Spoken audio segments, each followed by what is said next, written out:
মিহি মিহি পেস্ট হয়ে গেছে নারকেলের। দেব চিংড়ি মাছ, দেব কাঁচা লঙ্কা, দেব হলুদ,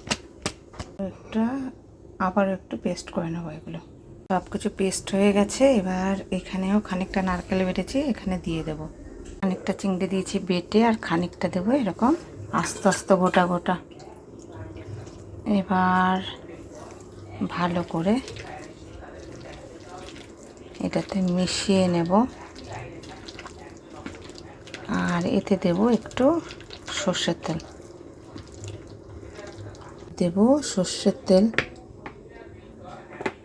কয়েকটা চেরা কাঁচা লঙ্কা।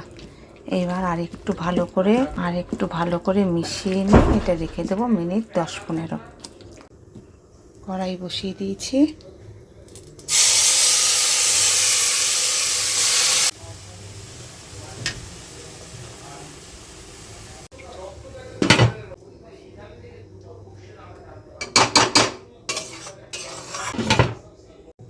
এই রান্নাটা আমি যে ডাইরেক্ট কড়াইতে দিলাম, এটা নিয়ম নয়, এটা কলা পাতাতে দিতে হতো, কিন্তু আমার কাছে কলা পাতা নেই। তো ব্লিঙ্কিটে ভেবেছিলাম অর্ডার করবো, তো ব্লিঙ্কিটের পাতাগুলো দেখাচ্ছে ছোট ছোট, তো সেই জন্য হবে না। তারপরে এখন ভাবলাম যে ফয়েলে দিই, তো ফয়েলও আমার কাছে সাফিসিয়েন্ট ছিল না, সেই জন্য আর ফয়েলে দিইনি, এরকমই করলাম। তোমরা যদি ট্রাই করো, এটা চেষ্টা করো কলা পাতাতে করতে। আর এই যে আমার রান্নাটা হয়ে গেছে। বেশিক্ষণ লাগে না রান্নাটা করতে, বেশিক্ষণ জাল দিলে আবার তোমার চিংড়িটা হয়ে যাবে শক্ত।